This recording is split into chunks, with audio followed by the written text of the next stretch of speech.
Bem, boa tarde a todos. Queria agradecer a presença de vocês, assim como aos organizadores do evento por me terem convidado, para falar sobre esse tema de área fronteiriça, entre física, história da ciência e um pouco de filosofia também.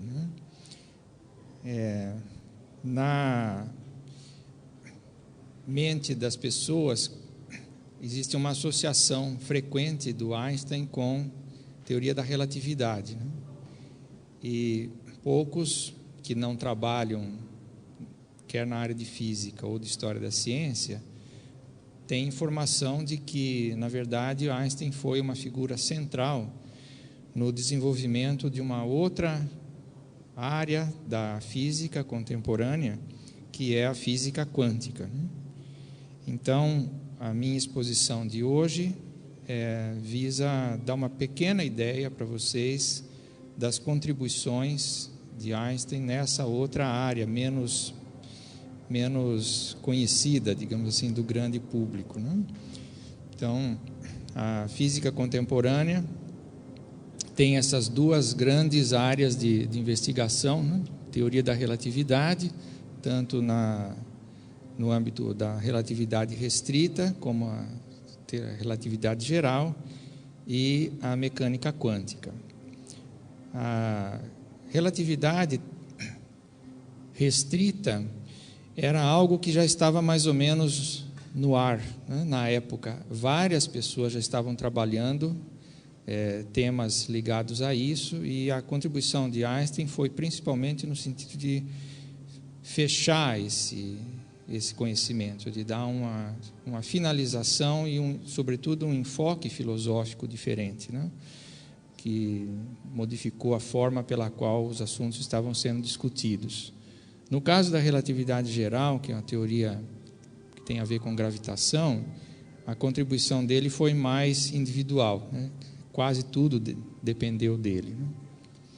No caso da mecânica quântica, que é a teoria que trata da estrutura da matéria, a versão definitiva, digamos assim, da teoria foi desenvolvida em meados da década de 1920, principalmente na formulação final que foi publicada por Heisenberg e Schrödinger. São duas versões bastante diferentes do ponto de vista matemático e conceitual, mas elas, do ponto de vista das predições, são equivalentes. E o que nós vamos ver aqui um pouco é como que Einstein contribuiu de forma decisiva para o desenvolvimento também dessa teoria, embora normalmente o nome de mecânica quântica não seja associado a ele, porque, como eu acabei de dizer, as teorias finais foram publicadas por outras pessoas. Há pouca dúvida de que, sem a contribuição de Einstein, esse desenvolvimento importante na física teria demorado muito mais para acontecer. Então, se a gente fizer aqui uma flecha do tempo, iniciando no ano de 1905, onde ocorreram fatos de extrema importância na carreira de Einstein e, por conseguinte, também na física, até 1955, que foi o ano da morte dele. Eu dividi aqui em duas fases. Até o período da publicação, da formulação final da teoria, que é 1925-26, Einstein fez contribuições que eu chamo de positivas, no sentido de que elas foram incorporadas à teoria, ficaram marcadas dentro da teoria, de uma forma ou de outra, enquanto que na fase seguinte, que se inicia nessa época e vai até o final da vida, a contribuição de Einstein foi mais no sentido crítico. Ele passou a olhar essa teoria com olhos críticos e, nessas críticas dele, uma série de pontos importantes foram surgindo, não só para a física, mas também pontos de interesse mais geral, filosófico. Eu coloco aqui a mesma palavra, contribuições, tanto num caso como no outro, porque é comum as pessoas que têm algum conhecimento do papel de Einstein acharem que, a partir de 1925, 27, a contribuição dele não foi nenhuma, que ele simplesmente aí saiu dos trilhos e a teoria prosseguiu independentemente dele, e a ação dele teria um caráter puramente negativo, né? Eu acho que isso é um erro, né? Mesmo criticando, ele contribuiu de forma extremamente relevante para o desenvolvimento da nossa compreensão do mundo por meio da física, né?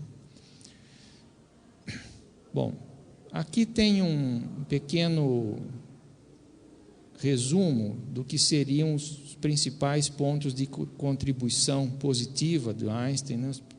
Os principais tópicos, e agora eu vou dizer alguma coisinha sobre cada um deles, né? Por falta de tempo, de forma muito breve, né? Em 1905, Einstein publicou vários artigos, 3 dos quais tiveram uma importância extraordinária, né? Um deles é o artigo em que ele formula a teoria da relatividade restrita, né? O outro é aquele em que ele propõe essa ideia de um quantum de luz, né? E o terceiro, que eu vou falar daqui a pouco, tem a ver com o movimento browniano, né? O quantum de luz, dizendo de uma forma simples, né, é a suposição de que a luz, que até então era vista como uma onda, né, havia no final do século XIX um desenvolvimento teórico extremamente bem sucedido, que descrevia a luz em termos de um processo ondulatório. Einstein agora sugeriu, né, que, na verdade, na propagação da luz, a gente deveria introduzir essa granularidade, uma suposição de que a luz, ela de alguma forma, ela se concentra em pequenos quanta ou pacotes de luz, né, que teriam uma energia proporcional à frequência da luz, né? Essa famosa equação E igual a HF. E a principal motivação que ele teve para introduzir essa suposição, né, que contrariava a visão aceita sobre o caráter da luz, era a explicação de um fenômeno chamado efeito fotoelétrico, que já tinha sido descoberto no final do século XIX, né, e tem a ver com a emissão de elétrons de uma placa metálica quando a luz incide ali dentro, né? Então, ali tem uma representação de uma luz batendo no metal e soltando elétrons. Quer dizer, esse era um fato já bem conhecido, mas a física clássica não dava conta de certos aspectos desse fenômeno, né, que eu não vou poder comentar aqui. Quer dizer, havia um problema teórico de adequação das explicações que à época existiam para tratar desse fenômeno.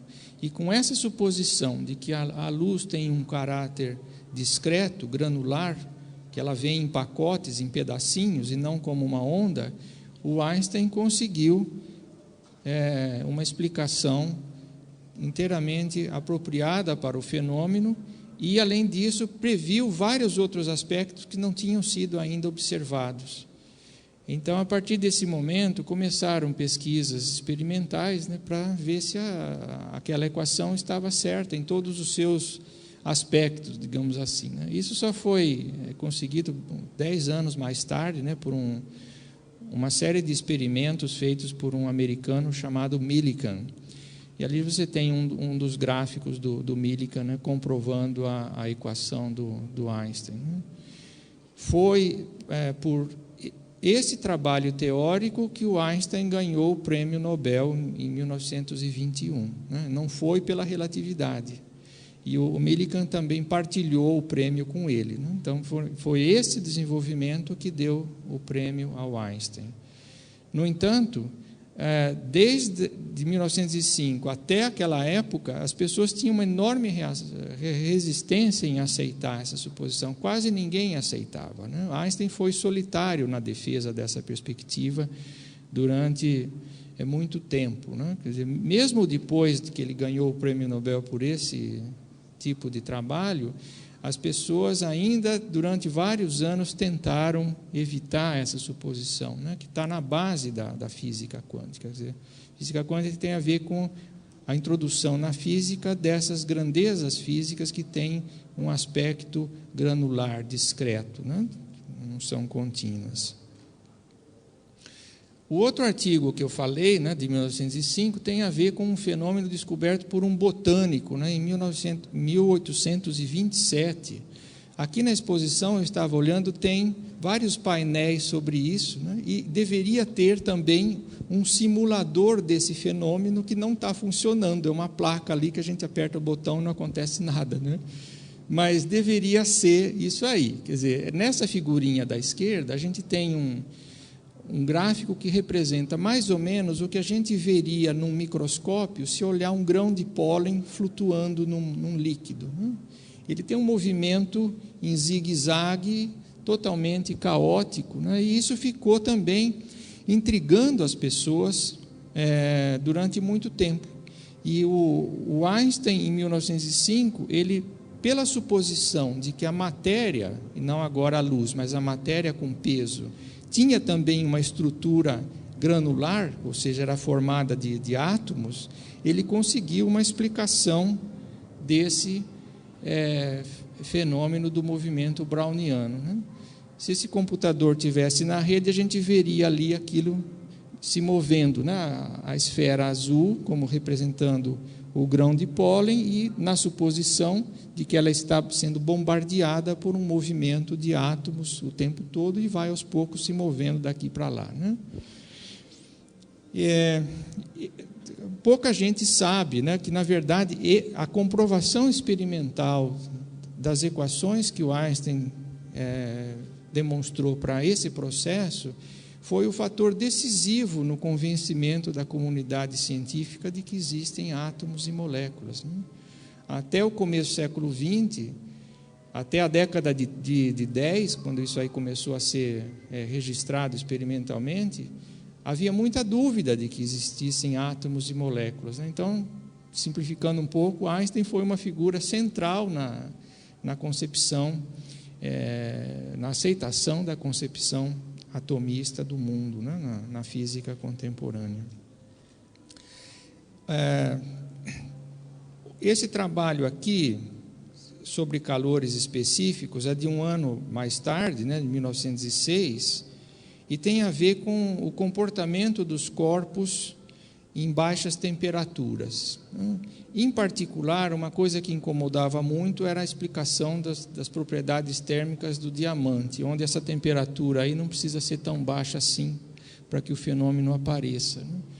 Então, usando a suposição de que nos processos atômicos ocorrem quantizações de energia, o Einstein conseguiu, pela primeira vez, dar uma explicação das anomalias no comportamento térmico dos sólidos, né? Esse gráfico aí é do artigo dele, né, que é considerado o primeiro artigo da física de estado sólido dentro do domínio da física quântica, né? Hoje em dia, isso tem aplicações interessantes, por exemplo, né, nesses fenômenos de supercondutividade, de superfluidez, né? E penúltima contribuição que eu vou ressaltar, já é bem mais tarde, né, na década de 20, onde Einstein teve muita sensibilidade para com um artigo que foi mandado a ele ainda em inglês, em pré-print, né, por um indiano chamado Bose, propondo que a forma pela qual a gente deve contar e estabelecer as possibilidades de ocupação de estados pelos objetos quânticos deveria ser completamente diferente do que se faz na física clássica, né? Então, aqueles quadradinhos da esquerda seriam estados em que os objetos podem estar, e ali tem as três possibilidades, né? Os objetos clássicos, que são distinguíveis uns dos outros, e aí os objetos quânticos, que caem em dois em dois casos distintos. O Einstein trabalhou nesse caso do meio, né? Onde os objetos não são mais distinguíveis uns dos outros e podem ocupar em número indefinido um mesmo estado de energia, né? Então, esse indiano, de um dia para o outro, ficou famoso, porque o Einstein aceitou o trabalho dele, complementou e traduziu para o alemão e mandou publicar na revista, né? E isso aqui foi o início do desenvolvimento de coisas extremamente importantes dentro da física, né? Não, aliás, isso é que tem a ver com superfluidez, né? Não o que eu tinha dito anteriormente, né? Depois se descobriu um outro tipo de objeto, né? Que na verdade são, por exemplo, elétrons, que obedecem a um outro tipo de estatística, mas isso aqui hoje em dia é uma coisa extremamente importante na física. Por fim, ele também adotou, no início da década de 20, uma proposta que tinha sido formulada por um francês, também desconhecido à época, né, Louis de Broglie, de que, assim como a luz, que parecia ser uma onda, tinha um aspecto corpuscular, deveria também valer o inverso. Aquilo que parecia corpúsculo, átomos, por exemplo, né, elétrons, na verdade, tinham um comportamento, em alguns aspectos, ondulatório, né? Então, essa ideia de ondas de matéria foi adotada pelo Einstein, que advogou e desenvolveu bastante o assunto de uma forma já muito próxima da formulação final da teoria quântica, né? Aqui a gente tem duas fotos, né, de fenômenos de difração, o da esquerda envolvendo luz, né, e no caso raio-x, e do lado de cá elétrons, né? Então, assim, uma semelhança muito grande do ponto de vista das manifestações ondulatórias, tanto no caso de luz como de matéria com peso, né? Então, eu vou ter que parar por aí, agora passando brevemente para a fase das críticas, né? Existe uma grande confusão com relação a essas críticas. As pessoas acham que o Einstein pensava que a teoria quântica, tal qual formulada logo depois dessa proposta das ondas de matéria, né, nos anos de 25 e 26, estava errada, né, fosse uma teoria incorreta, quando, na verdade, isso ele não mantinha. Ele insistia que a teoria estava correta até onde ela ia, mas ela não era uma teoria completa, né? Então, isso que eu tentei aqui sintetizar, dizendo que quem quer que olhe a teoria percebe que ela só tem uma capacidade de predizer as probabilidades de ocorrência dos fenômenos quânticos, com algumas exceções, né? Ou seja, as predições quânticas, em geral, têm um caráter probabilístico, né? E no que diz respeito aos objetos individuais, a teoria, em geral, não diz nada, né, a cada um deles. Isso aqui, para o Einstein, era a indicação de que a teoria era incompleta, ou seja, ela é boa para descrever, digamos, a média, né, do comportamento dos objetos, mas não cada um deles individualmente, né?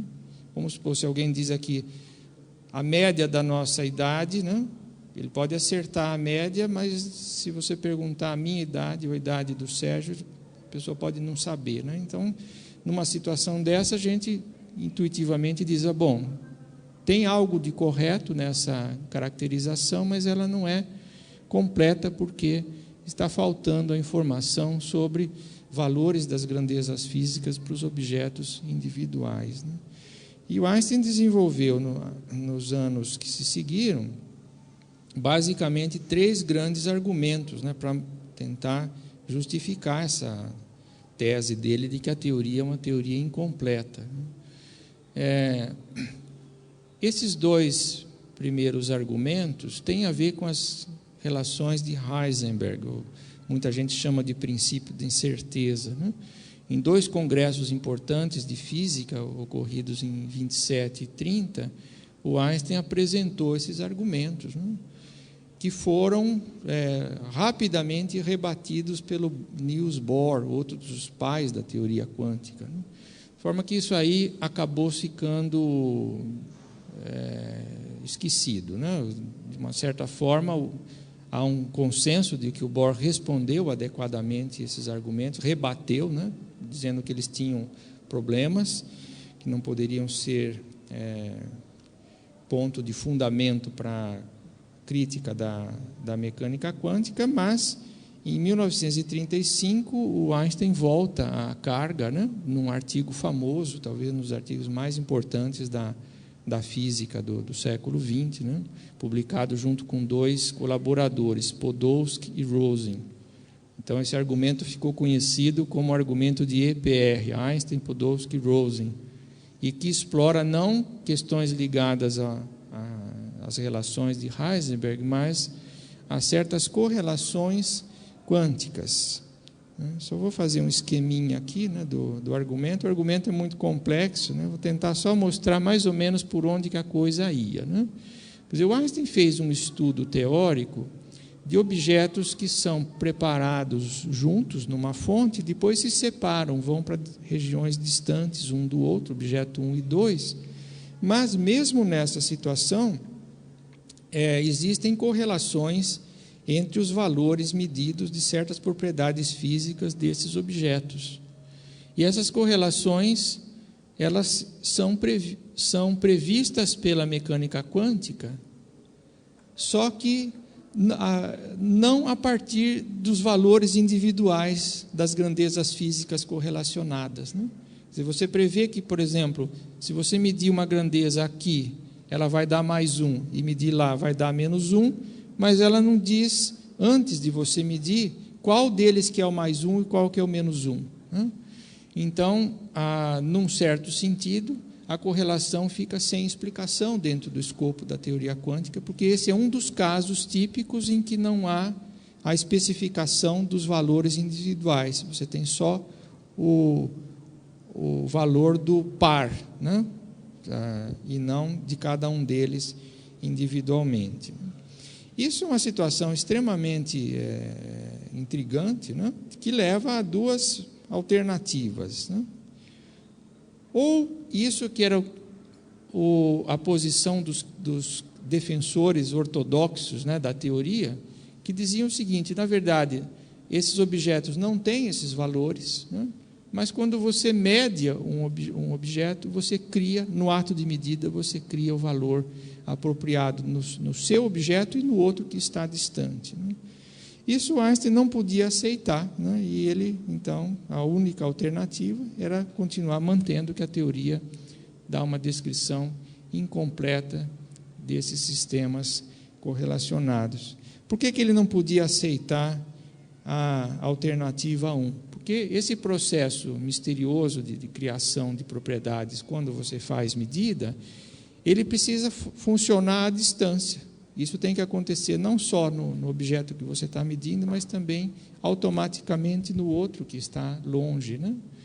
E então, para ele, isso era inaceitável por violar aquilo que ele chamava de princípio da localidade, o princípio da ação local, né? Que as ações físicas não podem ser instantâneas e atingir objetos remotos no espaço, né? Esse argumento levou a uma polêmica imensa, né?